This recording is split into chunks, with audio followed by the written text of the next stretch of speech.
Good morning, it's 10 o'clock on Monday, July the 18th. These are the stories we're covering live here on Sky News Today. Does Britain's close alliance with the US put us at greater risk of terrorist attack? Yes, says a new report from the Royal Institute of International Affairs pointing to the UK's military involvement in Iraq and Afghanistan. No, says the government. Jack Straw and John Reid have been quick to stamp on the claim. More reaction live from Westminster in a moment. That report comes as the investigation to the London bombings 11 days ago continues. Police are hoping CCTV footage they released over the weekend will bring in more information about the bombers. All the latest developments live from Scotland Yard as soon as we have them. And overcrowded wards, dirty toilets and a shortage of midwives are putting the lives of mothers and babies at risk. That's according to the independent watchdog, the Healthcare Commission. It says bad management rather than lack of money is to blame. More on that in a moment.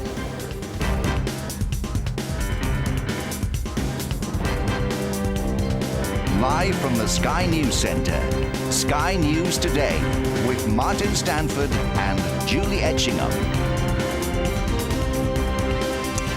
Also coming up at 10:30 this morning, we'll be talking to the author and journalist Karen Armstrong. For years she was tagged the runaway nun, a rebellious ex-Catholic with outspoken opinions about religion and extremism. She's written a string of best-selling books, one particularly pertinent this morning, of course, A Short History of Islam. If you have any observations or questions for her on the role of religion in modern Britain, we'd love to hear from you. You can email us, of course, news@sky.com. You can text us to 84501. That all to come at 10:30. First, though, a full news update. Here's Martin. Tony Blair is facing fresh accusations today over his alliance with President George W. Bush. 11 days after the London bombings, a report released by an influential think tank says the UK's links to the United States, in particular in Iraq, have left the country more vulnerable to terror attacks. But the government has angrily dismissed the findings of the report, saying the time for excuses for terrorism is over. The time for excuses for terrorism are over. The terrorists have struck across the world, in countries allied with the United States, backing the war in Iraq, and in countries which had nothing whatever to do with the war in Iraq. They struck in Kenya, in Tanzania, in Indonesia, in the Yemen. They struck this weekend in Turkey, which was not supporting our action in Iraq. It is the terrorists who will seek any excuse whatsoever for their action. And it is the responsibility of people in the civilized world to stand up to that terrorism and not provide them with any excuse whatsoever. We'll have more from Martin Brunt at Scotland Yard on the investigation in a moment. But first, the political ramifications then of this move. Glenn O'Glaser down at Westminster for us this morning. The government quite angry about this report, Glenn. Yes, well, of course, Tony Blair has said all along that the world is a safer place because of getting rid of Saddam Hussein and indeed kicking the Taliban out of Afghanistan. But this is an independent report done by two academics, Frank Gregory of Southampton University and Paul Wilkinson of St Andrews University, who a long time ago, my undergraduate days, used to teach me. And it's an independent report, an academic report, and clearly is going to ruffle feathers in the government. They're not making a direct link, but they are saying that certainly the invasion of Iraq in particular has given al-Qaeda ammunition, if you like, in their recruitment and their propaganda. Charles Clarke trying to get cross-party moves, though, towards some new laws today. How quickly do you think that process will kick off? Well, he's meeting David Davis and Mark Oaten, the Liberal Democrat Home Affairs spokesman, as you know. There are three things they're looking at: incitement to terrorism, acts preparatory to terrorism, and training terrorists. Now, a lot of that, particularly the indirect incitement, is open to interpretation. Definitions have got to be arrived at, and that's going to take some time. And also, Mark Oaten and David Davis have got a couple of things they're not happy with. The Liberal Democrats want more judge involvement in control orders. David Davis wants intercepts, phone taps, and other such evidence used in court. So there's a lot to argue about. In terms of the timetable, the anti-terror bill is supposed to be laid before Parliament in the autumn and then go through the process, which could take as long as next February before it becomes law. That is almost certainly going to be speeded up, and what they're looking for is areas of consensus where they can agree and decouple those areas of agreement from where they disagree and get those areas of agreement through quickly. Now, that's likely to be as soon as they return in the autumn, although Mark Oaten was telling us a little earlier that that could be quicker if the government, and particularly the security services and senior police officers who Tony Blair is meeting on Thursday, want it done more quickly. It could happen over the summer.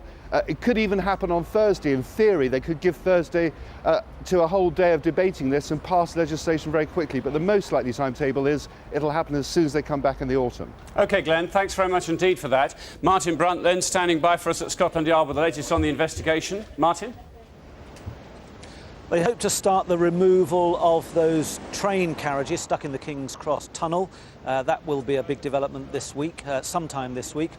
They'll be assessing the response from the public to the issuing on Saturday night of the CCTV image of all 4 bombers. They hope that will jog people's memories, and I'm sure they've had calls by now of people who recognise those bombers. Remember the picture of them getting on the platform at Luton Station. They're hoping for a big response from the public to that. The big forensic investigation continues at all 4 bomb sites. Big focus on Pakistan, of course. We know that over the weekend 8 people were arrested there, including a businessman whose phone number was traced to one of the bombers' mobile phones. That's to give you an example of the detail of the investigation so far. But lots of work to do, detectives still going off in many, many directions.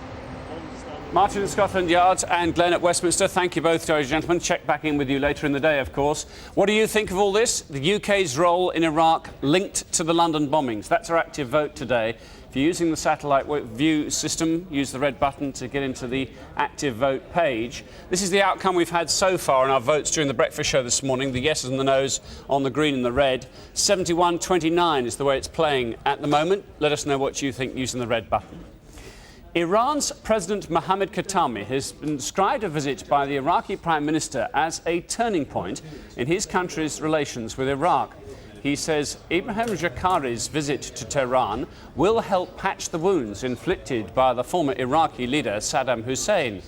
Mr. Jaffari's visit comes as the Iraqi government tries to tackle a spate of suicide bombings over the past few days, which has claimed the lives of at least 150 people. Conditions in Britain's maternity wards are substandard and putting the lives of mothers and babies at risk. That's one conclusion expected in a wide-ranging review of hospitals from the Healthcare Commission. It's going to be published later today. The findings will be a significant test of Labour's pledge to reform the NHS. Healthcare provision is undoubtedly going in the right direction. The question is it going to get there fast enough so that by 2008, the general public who are sitting there saying, I'm now paying 3 times as much as I was 10 years ago for my healthcare, am I getting a health service that's 3 times as good?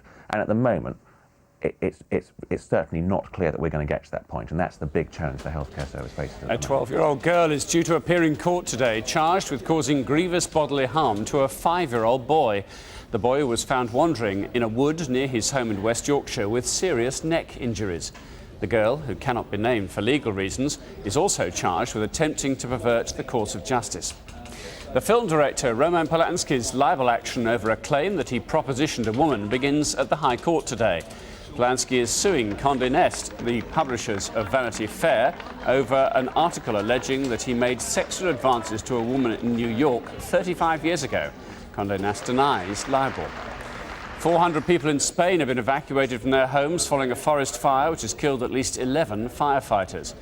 The blaze at Guadalajara was caused by sparks from a barbecue that hadn't fully been extinguished. It's destroyed about 20,000 acres of woodland. Mexico's Caribbean coast has been evacuated as Hurricane Emily is set to hit the region. About 30,000 tourists have been taken to shelters in gyms and hotel ballrooms. Hundreds of holidaymakers, clutching pillows, waded out of hotels, waiting to be loaded into buses and taken to safety. The new Harry Potter book has been flying off American shelves, shattering publishing records in the United States. Harry Potter and the Half-Blood Prince sold almost 7 million copies in its first 24 hours on sale. Publishers have had to rush out a second printing of the 6th volume in J.K. Rowling's Harry Potter series. And Willy Wonka is back in town, so's Johnny Depp, playing the famous chocolatier in a remake of Charlie and the Chocolate Factory. You won't need a golden ticket to enter the factory, just any old cinema ticket, in fact. The film opens at the end of this month. The film's director says he hopes the remake won't disappoint fans of the original film. Well, it was just a book that had a lot of impact on me, and I loved it from when I was a child, and sort of kept it inside all these years, and then the studio asked me to do it, so I was ready. Today's weather check looks like this for you. There's going to be bright or sunny spells over most of the country, rain in the north clearing, a few showers elsewhere, but look at the temperatures a little bit down on those really hot days of recent times. 10:30 this morning, going to be talking to the author and journalist Karen Armstrong, a former Catholic with an outspoken views on religion and particular religious extremism. Any questions you'd like to join that particular conversation? You know the email address, here it is for you once again, news@sky.com, or text us on that number 84501.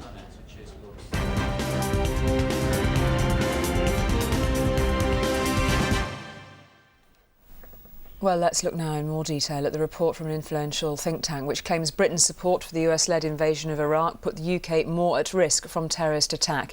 It also emerged over the weekend that one of the London bombers was investigated by MI5 last year but deemed not to be a threat. To discuss these latest developments, we're joined now by the defence and security expert, Professor Chris Bellamy, who's been with us a lot through the last 2 weeks. Good to see you again, Chris. Thanks for your time. Morning.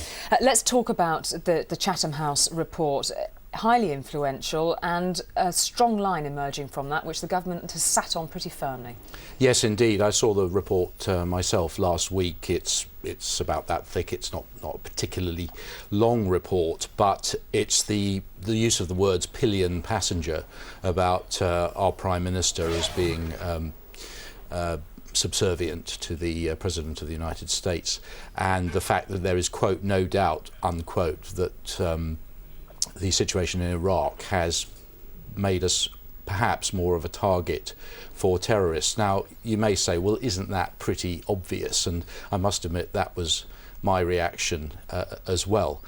You could also argue, and I think John Reid and other members of the government will probably argue, that because we're involved in Iraq, that actually there are a lot of terrorists there who, if we weren't in Iraq, then they'd come after us here. So that's a counter-argument, if you like. But I think the point the report is making is not that the London attacks of the 7th of July were very specifically linked with Iraq in the way that the Madrid attacks were, where it resulted in the toppling of the Spanish government and the new government saying we'll pull out of Iraq. It wasn't linked in that sense. There was no direct link, there was no ultimatum, but that's not the way Al-Qaeda linked organisations always worked. What the report's also suggesting, and this is very important, is that the situation in Iraq, particularly the things like the abuse at Abu Ghraib, the treatment of prisoners at Guantanamo Bay, which personally I believe is contrary to international law. That's my personal opinion, I must stress. All those things actually help recruit and motivate terrorists in a more general sense, and I think that's one of the things that the report is saying, and that too I think is absolutely right. I suppose also the government would counter that by pointing towards the fact that 9/11 happened before Iraq, before Afghanistan, that Guantanamo and Abu Ghraib, issues which have arisen out of that arose directly as a consequence of 9/11, which many couldn't have pointed towards, hardly anybody would have done. That's absolutely right, and of course we had the attacks on the American embassies, and we had the first, yes, I mean, millennial Islamist terrorism was around first, and then came Afghanistan as a response. I don't personally believe that Iraq was a response to that at all. I think it was a previous agenda from George Bush's father. Again, that's my personal view, that there was no credible link of Al-Qaeda with Saddam Hussein. In fact, I can't think of two people who would get on less well than Saddam Hussein and Osama bin Laden. But as a result of the security gap that opened up in Iraq after the conventional military phase, with the failure to plan adequately for phase 4, for the peace-building, state-building phase, into that security gap we got a whole load of international terrorists, and that it's a complex business, and we are now involved in a cycle of action and counteraction. So it's complicated, but it's pretty obvious, isn't it, that our role as America's principal ally must make us a more attractive terrorist target than some other people. What ultimately does this report serve, do you think, in terms of what could come out of it? I mean, the government seemed pretty angry about its conclusions. What does it make any difference to ultimately the publication of this report? We're in Iraq. We know now that John Reid has a timetable for considering withdrawal, but we're in Iraq. The worst is ongoing there and is still happening, linked obviously to the presence of the UK troops and the US troops there. I mean, what do the conclusions of this report Well, first of all, we're not in Iraq because we want to be. We're in Iraq to finish a job that we've started. And the proposal always was that we would try to be out by about 2006.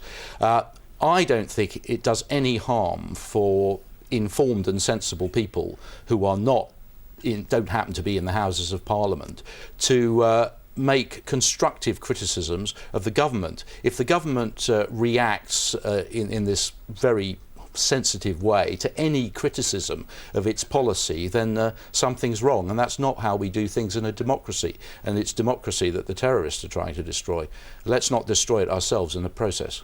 Do you think there was any change in the monitoring of people in this country who the security services believed might have some links to extremist Islamic fundamentalism, if you like, in the wake of the Iraq War? I mean, has there been any indication that they changed their operations in any way to see whether those who are strongly vociferously opposed to the Iraq War, was monitoring of them stepped up in any way as a result?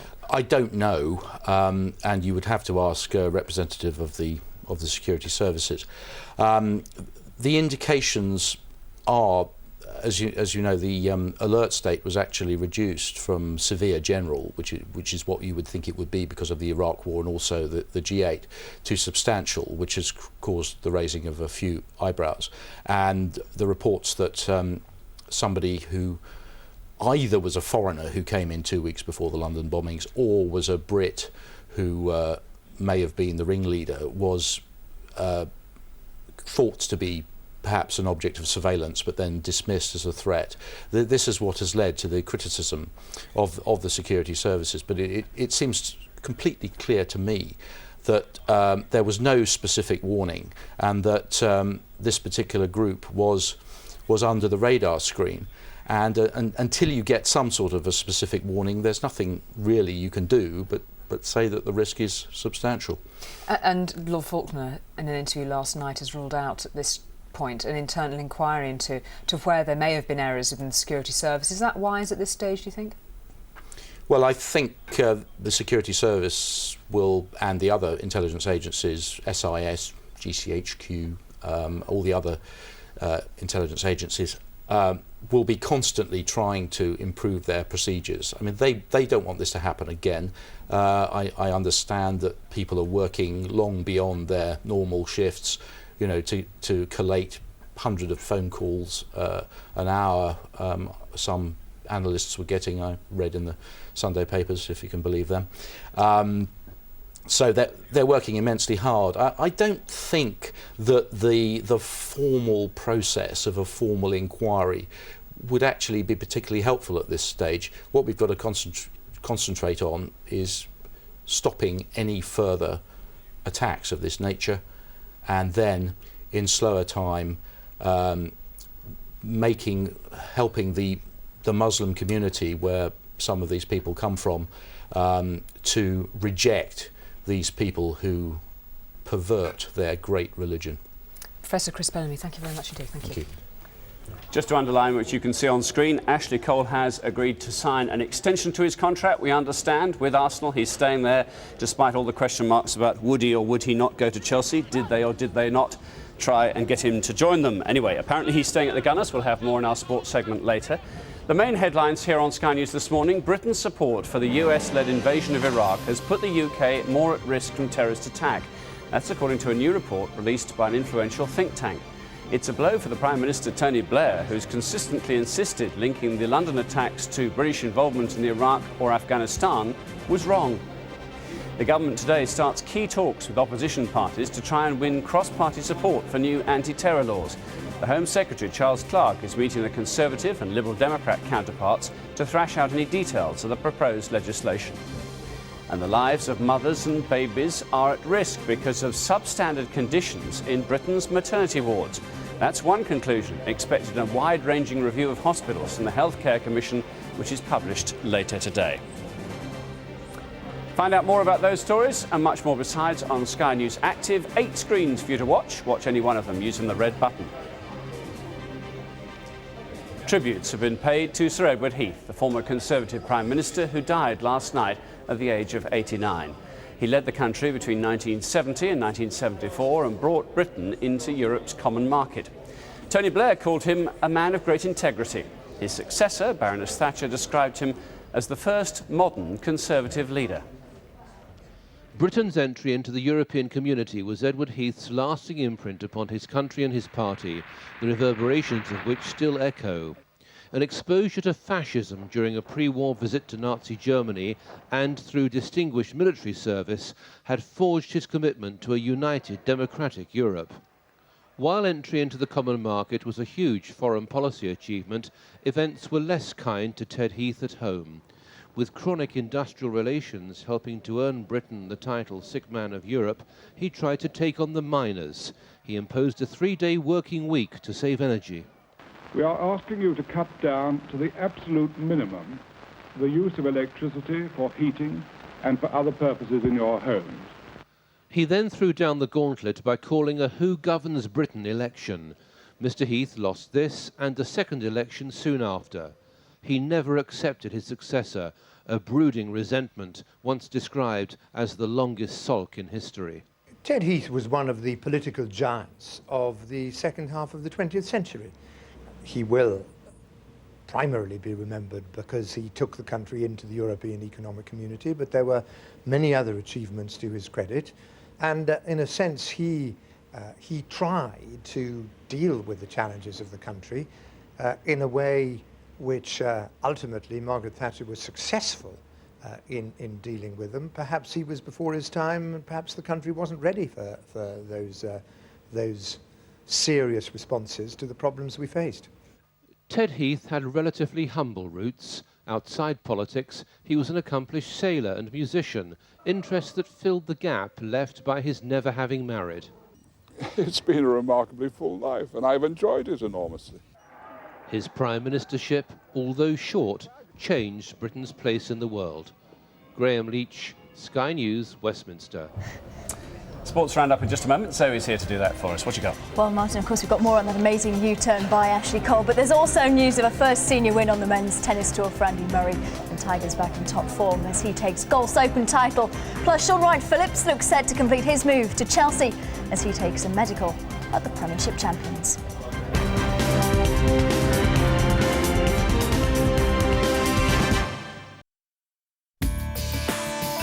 With Sky Plus, you can record, you can rewind, you can pause, and now you can save. The Sky Plus box is now just £99, down from £149. Some drop. Take the plunge. Call 08702 407 729. Most people believe that the best mortgage deals go to new customers, so you have to continually switch companies. But why do they believe this? Let's ask them. Most people?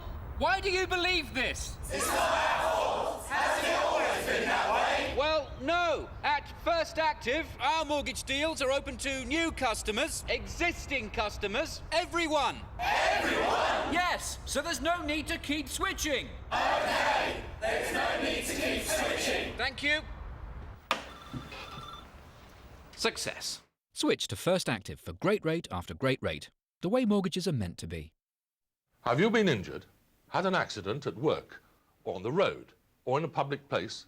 Unsure if you have a claim for compensation, concerned about hidden charges? Now, there is no need to worry.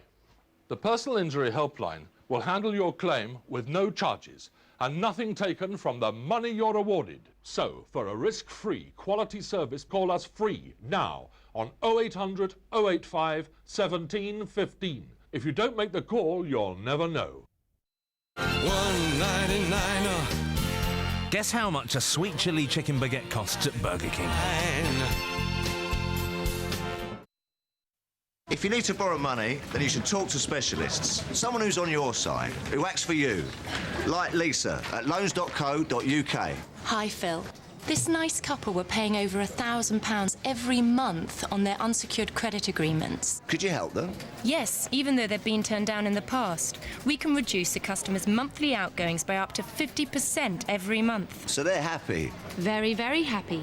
We arranged a loan to clear their previous debts, and they get a 5-month break before they have to start making repayments. Happy days. If you're a homeowner and you need a loan, call loans.co.uk on 0800 856 7031.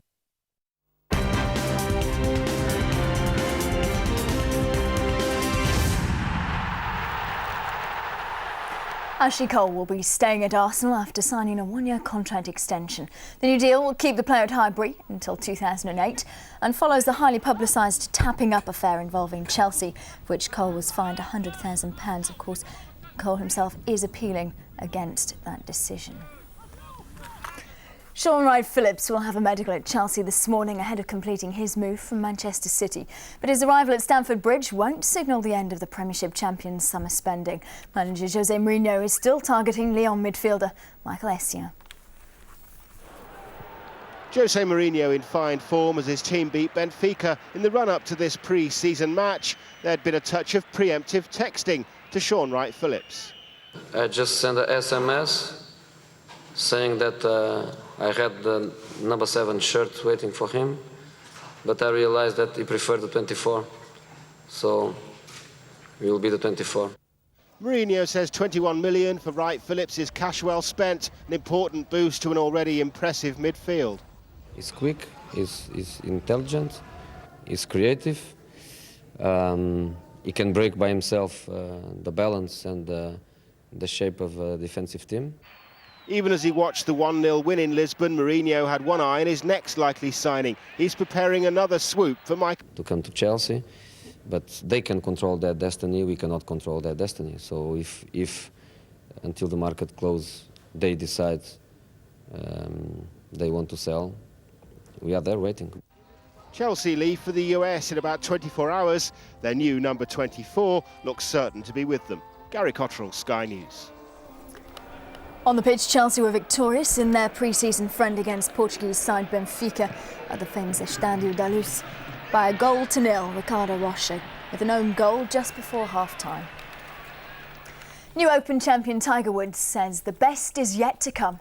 The world number 1 wrapped up a 5-shot win at St Andrews, but he's warned his rivals he intends to get better. I don't want to be like I was in 2000.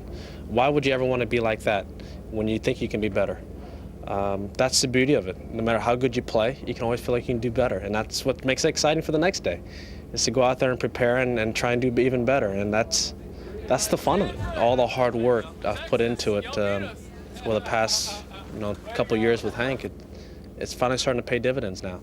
To have contended in these 3 majors and finished second, because I finished 80th in putting that week, and still had a chance to win the U.S. Open, finishing 80th in putting. I mean, that's exciting. That's really exciting. So I just need to keep working on things that I'm working on. I'm going down the right path. Andrew Murray is into the world's top 200 after winning the Challenger tournament in California. The victory gives him a wild card into the US Open qualification and entry into the ATP tournament in Indianapolis. Ricky Ponting's admitted he and the Australian selectors face a dilemma when it comes to picking the side for the first Ashes test on Thursday. The Australian captain saw his bowlers struggle in the final warm-up game, a draw against Leicestershire. If Australia were looking for a nice confidence boost ahead of the Ashes, fellow countryman Chris Rogers had other ideas, plundering 209 runs as Leicestershire earned a draw with the tourists. Still question marks remain over who'll be Australia's third strike bowler when the Ashes get underway, after Michael Kasparovich toiled in the difficult bowling conditions, while Jason Gillespie's disappointing tour so far continued. Well, we've got five fast bowlers in the squad, and we'll more than likely only play 3 on Thursday, so we've got some selection issues to work through over the next couple of days, but they've all got, the 3 that played this game have all got some really good solid bowling under their belts, and we've got a few training days to go until we pick the team, which will probably be even as late as Thursday morning, so it won't be finalised until then. On a positive note for Ponting, though, Brett Lee continues to look their most potent threat, and he may be given the new ball alongside Glenn McGrath against England at Lord's. Oh, he's done everything in his power, I think. Yeah, even this game I thought he bowled beautifully. He bowled fast on a really lifeless wicket. He still managed to get something out of it. So I don't think you could ask any more of him right through the New Zealand one-day series, both one-day series here in this lead-up game. He's been very, very good. So while the result wasn't exactly what Australia wanted in their final warm-up game, the captain's confident they're in the right shape for the Ashes. Vinny O'Connor, Sky News. And that's the sport so far this Monday morning. Now let's take a look at the weather. Here's Joe. Ahorita el meteo en México, no se olviden tornados por todas partes, tornados por aquí, ¿qué va esto? No, esto no va a pasar, el sol desaparecerá, no lo volveremos a ver en la vida. Thompson.co.uk for hotels. Still some brightness down in the southeast, but it is going to be short-lived. This area of cloud and rain is going to work its way slowly southeastwards. Could see some heavy bursts over middle parts of England, but I think by the time it gets to the southeast, it will be showery. But one or two of those could be on the heavy side. Elsewhere, bright or sunny spells to follow, but also showers, these most likely over western Scotland, northern parts of Ireland. And certainly as we go through this evening and overnight, those showers could become quite heavy, persistent, in fact turn into more general rain for a while. Elsewhere, showers will die back to western coast. It will become rather grey over southern parts of Ireland, also Wales and the southwest. Elsewhere, a mostly clear night and indeed a fairly bright start to Tuesday. And then through the day, we'll see further heavy, thundery rain over parts of Scotland, further showers through these central areas, most of them in the west, but some of them making their way inland, remaining rather grey in this southwestern corner. And that's going to leave the southeastern quarter with the best weather once again. Temperatures around 24 degrees Celsius, that's 75 Fahrenheit.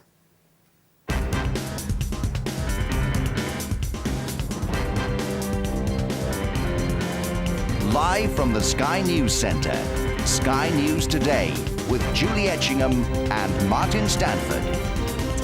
Here in the newsroom, let's bring you right up to date on the stories we're covering today. Tony Blair is facing fresh accusations today over his alliance with President George W. Bush. 11 days after the London bombings, a report released by an influential think tank says the UK's links to the United States, in particular in Iraq, have left the country more vulnerable to terror attacks. But the government has angrily dismissed the findings of the report, saying Britain was right to go to war in Iraq. The time for excuses for terrorism are over. The terrorists have struck across the world, in countries allied with the United States, backing the war in Iraq, and in countries which had nothing whatever to do with the war in Iraq. They struck in Kenya, in Tanzania, in Indonesia, in the Yemen. They struck this weekend in Turkey, which was not supporting our action in Iraq. It is the terrorists who will seek any excuse whatsoever for their action, and it is the responsibility of people in the civilized world to stand up to that terrorism and not provide them with any excuse whatsoever. Well, meanwhile, the government will start key talks with opposition parties with the aim of winning cross-party support for new anti-terror laws. The Home Secretary, Charles Clarke, is meeting his Conservative and Liberal Democrat counterparts today in the first of a series of meetings scheduled for this week. The opposition parties broadly support the moves in principle, but both have concerns about the exact detail of any new legislation. On the basis of trying to achieve consensus on these issues, but equally I don't want to be rushed into something if I think the legislation is not well drafted, because there's a real concern in this country that if you have knee-jerk legislation, then it can often be bad legislation. So let's see what's on the table, let's see what's on offer. If we can achieve consensus, that's the best way forward, but equally it's got to be robust legislation which can work. Iran's President Mohammad Khatami has described a visit by the Iraqi Prime Minister as a turning point in his country's relationship with Iraq. He said Ibrahim Jafari's visit to Tehran will help patch the wounds inflicted by the former Iraqi leader, Saddam Hussein. Mr. Jafari's visit comes as the Iraq government tries to tackle a spate of suicide bombings over the past few days, which has claimed the lives of at least 120 people. Conditions in Britain's maternity wards are substandard and are putting the lives of mothers and babies at risk. That's one of the conclusions expected in a wide-ranging review of hospitals from the Healthcare Commission, which is published later today.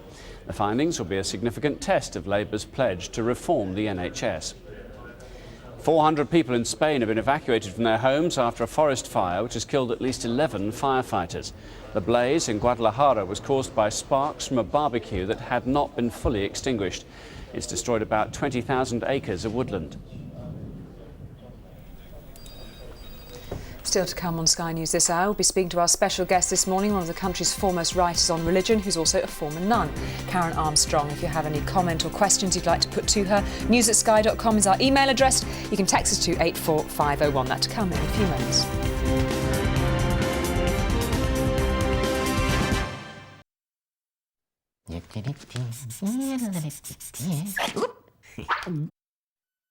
Like all parents, Robert and Ali can't believe how quickly their children get through clothes.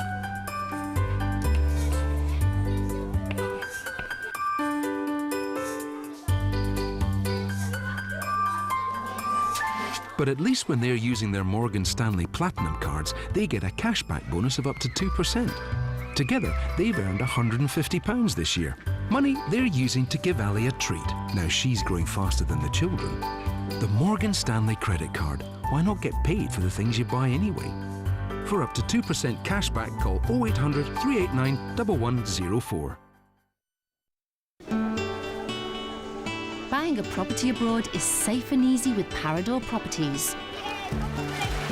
Wherever you long to be, they make you feel more at home overseas. Offering thousands of freehold homes in Spain, Cyprus and Portugal, Parador Properties are one of the UK's leading overseas property specialists. They have years of experience and award-winning service to support you every step of the way. So sit back, relax and let them do the work. Why choose anyone else? For your free brochure, call Parador Properties on 0800 316 1885.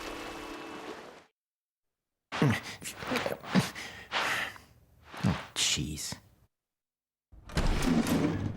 This is the lounge. This is the family room. Oak floorboards throughout. Antique oak floorboards throughout. Taps in a neoclassical design.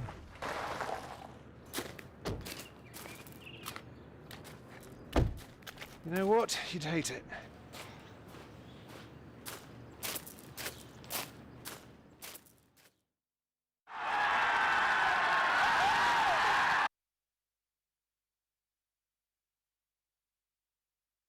Call 08702 407 729. You may recall earlier this morning we talked to you about a story concerning a 12-year-old girl who was going to